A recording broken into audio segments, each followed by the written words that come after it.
प्रमुख इयाल जमीर का बयान, ईरान ने युद्ध विराम का गंभीर उल्लंघन किया। तो ये बड़ी खबर दे दें, जहां जो है डोनाल्ड ट्रंप ने ये बड़ी जानकारी दी कि अब ईरान और इजराइल के बीच में जो जंग चल रही थी वो थमती हुई नजर आ रही है। सीज फायर पर ईरान का बड़ा बयान सामने आया, जहां इजराइल को एक तरफा सीज फायर के लिए हमने मजबूर कर दिया। ये बयान आ रहा है साफ तौर पर ईरान की तरफ से। ईरान का कहना है कि हमने इजराइल को घुटने पर ला दिया और एक तरफा सीज फायर के लिए मजबूर किया। इजरायली सेना का प्रमुख इयाल जमीर का बड़ा बयान भी सामने आया। ईरान ने युद्ध विराम का गंभीर उल्लंघन किया। देखिए, अभी सीज फायर का ऐलान जरूर हुआ है, लेकिन ऐसा माना जा रहा है कि शायद दोनों ही देशों के में से किसी की तरफ से तो उल्लंघन हो सकता है। हालांकि ईरान की तरफ से भी साफ कर दिया गया है कि अगर इजराइल कोई भी हरकत करता है तो हम उसका मुंह तोड़ जवाब जरूर देंगे। ईरानी हमले से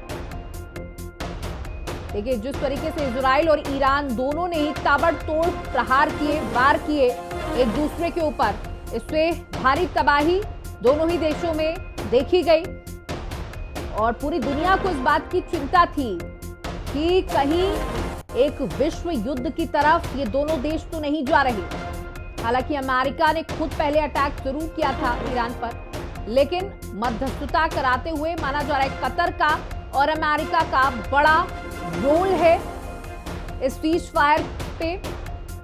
लेकिन अभी भी दोनों देशों के बीच बयानबाजियां चल रही हैं और साफ कहा जा रहा है कि हम किसी से कम नहीं, जिसने भी पहली कोशिश की पलटवार जरूर होगा। ईरान और हमारे स्वास्थ्य न्यूज रूम से हमारी सहयोगी पंकज जुड़ चुकी हैं। पंकज, देखिए, सीज फायर का ऐलान जरूर डोनाल्ड ट्रंप के द्वारा किया गया कि हमने मध्यस्थता कराई और दोनों देशों के बीच में सीज फायर को लेकर सहमति, लेकिन यहां पर दोनों ही देश एक दूसरे को आंख दिखाते हुए साफ तौर पर नजर आ रहे हैं। जो ईरान है वो साफ तौर पर कह रहा है अगर इजराइल ने कोशिश की तो हम पीछे नहीं हटेंगे। बिल्कुल सौम्या, देखिए, क्योंकि ये जिस तरीके से सीज फायर को लेकर डोनाल्ड ट्रंप की तरफ से कहा गया है, लेकिन अगर हमने उस समय का भी समय देखा है जब भारत पाकिस्तान के बीच में भी सीज फायर को लेकर ट्रंप की तरफ से बयान आए थे और एक नहीं बल्कि कई बयान सामने आए, लेकिन उसके बाद भी भारत ने भी स्पष्ट रूप से कहा था कि ऑपरेशन सिंदूर लगातार जारी रहेगा। पाकिस्तान की तरफ से अगर किसी भी तरीके की गतिविधि होती है, सीज फायर का उल्लंघन होता है, तो इस दौरान ऑपरेशन सिंदूर लगातार जारी रहेगा, मुंह तोड़ जवाब दिया जाएगा। देखिए सौम्या, यही तस्वीर यहां भी नजर आ रही है। इजराइल और ईरान के बीच में सहमति बनाने की कोशिश जरूर की गई है, लेकिन दोनों ही देश पीछे हटने को तैयार नहीं है। इजराइल ने, क्योंकि अभी जिस तरीके से आप भी जानकारी दे रही थी कि इजराइल ने सीधे तौर पर कहा है कि हमने घुटनों पर ला दिया है ईरान को। ईरान ने भी कहा है कि हम पीछे नहीं हटेंगे, अगर हमारी तरफ कोई भी हमला होता है तो हम ईंट का जवाब पत्थर से देना जानते हैं। और ये तस्वीरें भी इससे पहले भी जब 12 दिन तक ये युद्ध चला है उस समय पर भी दुनिया ने देखी है। और सबसे महत्वपूर्ण ये भी होता है, देखिए सौम्या, अगर कहीं पर भी युद्ध होता है इसका असर सभी देशों के अर्थव्यवस्था पर पड़ता है। अमेरिका को भी इसी चीज का डर कि आखिरकार अगर अर्थव्यवस्था पर असर पड़ता है तो अमेरिका, जो कि सबसे शक्तिशाली खुद को समझता है, उस पर कहीं ना कहीं संकट आने वाला है। और यही सबको देखकर अमेरिका ने बीच में यहां पर आया है। हालांकि उसने ईरान पर हमला किया था, ईरान भी पीछे नहीं हटा था, ईरान ने भी अमेरिका के एयरबेस पर हमला किया था। लेकिन ऐसे में अब ये देखना बहुत जरूरी होगा कि डोनाल्ड ट्रंप की तरफ से बयान तो आ रहे हैं,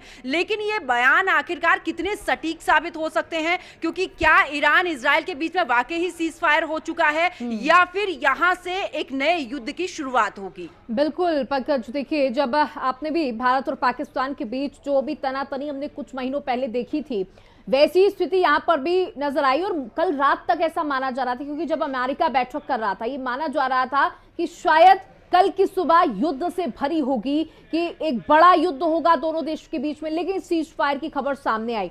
देखिए, अमेरिका जब डोनाल्ड ट्रंप कुछ कहते हैं तो अब कहीं ना कहीं कह सकते हैं कि लोगों ने थोड़ा सीरियस लेना उन्हें कम कर दिया है, क्योंकि वो लगातार बयानबाजियां करते रहते हैं और दोनों देशों ने ये साफ कर दिया है कि हम तो पीछे हटने वालों में से नहीं। आपसे जानना चाहूंगी, क्या कोई हाल में अभी फिलहाल कोई बयान सामने आया दोनों देशों की तरफ से?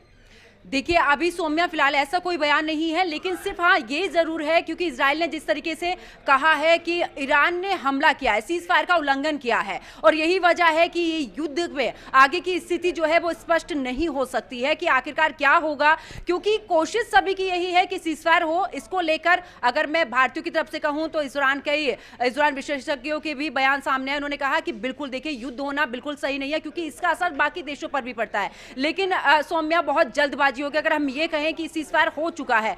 डोनाल्ड ट्रंप ने भले कहा है, लेकिन आपने अभी क्योंकि जिस तरीके से कहा कि उन्हें सीरियस लेना अब इतना जरूरी नहीं समझते हैं, लेकिन अब देखना होगा कि दोनों देशों की तरफ से जब बयान सामने आता है सीज फायर को लेकर, जिस तरीके से पाकिस्तान और भारत के बीच में जब बातचीत हुई थी, उस बातचीत के बाद ये निर्णय निकला था कि देखिए सीज फायर का जो भी उल्लंघन करेगा उसके बाद आगे युद्ध होता है नहीं होता है, किस तरीके से जवाब दिया जाता है नहीं दिया जाता है, ये आगे की जो बिल्कुल बिल्कुल स्पष्ट हो पंकज, पाएगा। आप लगातार हमारे